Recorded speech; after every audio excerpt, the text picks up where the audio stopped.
S Rajendran Prakash ஜாவதேக்கருடன் ஆலோசனை நடத்தியதை குறித்து யுடிஎஃப் வேட்பாளர் டீன் குரியாக்கோஸ் விமர்சனம் தெரிவித்துள்ளார். ராஜேந்திரன் கடந்த தினம் சிபிஎம்மில் இருந்துள்ளார். இப்போது பிஜேபிக்கு சென்றதாக கூறப்படுகிறது. இன்றைய சிபிஎம் நாளைய பிஜேபி என்றும் பிஜேபி സിപിഎമ്മിനെ മുഴുവதாக ഇല്ലാமல் ചെയ്യും என்றுം ഡീൻ കുര്യാക്കോസ് കൂറിനാർ. രാജേന്ദ്രൻ കഴിഞ്ഞ ദിവസമാണ് സിപിഎമ്മിൽ മടങ്ങിയെത്തിയെന്നുള്ള വാർത്ത കേട്ടത്. ഇപ്പോൾ കേൾക്കുന്നു ബിജെപിയിൽ പോയെന്ന്. ഇന്ന് സിപിഎം ആണെങ്കിൽ നാളെ ബിജെപി ആണ് എന്നുള്ളതാണ് സൂചിപ്പിക്കുന്നത്.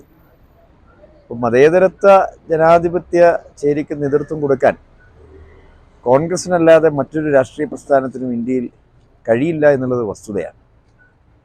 ഇപ്പോൾ ബിജെപി എന്ന് പറയുന്ന രാഷ്ട്രീയ പ്രസ്ഥാനം ചെയ്യുന്നതായിട്ടുള്ള എല്ലാത്തരം കൊള്ളരുതായ്മകളും നമ്മുടെയെല്ലാം മുൻപിലുണ്ട്. ജനാധിപത്യത്തെ അവർ തമസ്കരിക്കുകയാണ്, ഇല്ലായ്മപ്പെടുത്തിക്കൊണ്ടിരിക്കുകയാണ്. അപ്പോൾ ഏതെങ്കിലും ഒരാൾ ബിജെപിയിലേക്ക് പോയി എന്ന് പറഞ്ഞാൽ അത് കേട്ട് സന്തോഷിക്കുന്ന ഒരാളല്ല ഞാൻ. പക്ഷേ സിപിഐഎം ഈ അടുത്ത നാളിൽ വല്ലാതെ വാചോടോപം ചെയ്യുന്നത് നമ്മൾ കേൾക്കുന്നുണ്ട്.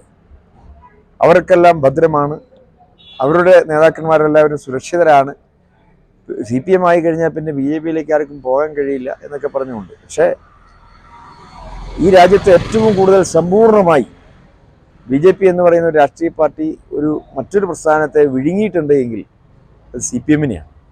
അതാണ് ബംഗാളിൽ കണ്ടത്. ബംഗാളിൽ കമ്മ്യൂണിസ്റ്റ് പാർട്ടി എന്ന് പറയുന്ന മുഖ്യമായ ഒരു രാഷ്ട്രീയ പ്രസ്ഥാനം പൂർണ്ണമായി ബിജെപി ആയി മാറി. അതുതന്നെ ത്രിപുരയിലും സംഭവിച്ചു. ത്രിപുരയിൽ ആദ്യത്തെ തെരഞ്ഞെടുപ്പിൽ ബിജെപി ജയിക്കുമ്പോൾ രണ്ടാം സ്ഥാനത്തുണ്ടായിരുന്ന സിപിഎമ്മിന് ഏതാണ്ട് 40-42% വോട്ടുണ്ടായിരുന്നു.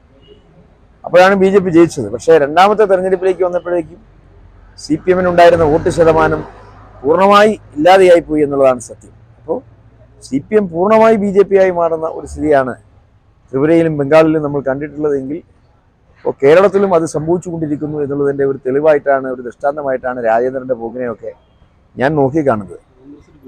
പിന്നെ ഈ കാര്യത്തിൽ എം മണി ഉൾപ്പെടെയുള്ള ആളുകൾ മറുപടി പറയേണ്ടതായിട്ടുണ്ട്. എന്തുകൊണ്ടാണ് കഴിഞ്ഞ ദിവസം പൂമാലയിട്ട് സ്വീകരിച്ച രാജേന്ദ്രൻ ഇപ്പോൾ ബിജെപിയിലേക്ക് പോയിരിക്കുന്നത് എന്നുള്ളതിന് ശ്രീമാൻ എം മണി ഉൾപ്പെടെയുള്ളവർ മറുപടി പറയും എന്ന് ഞാൻ കരുതുകയാണ്.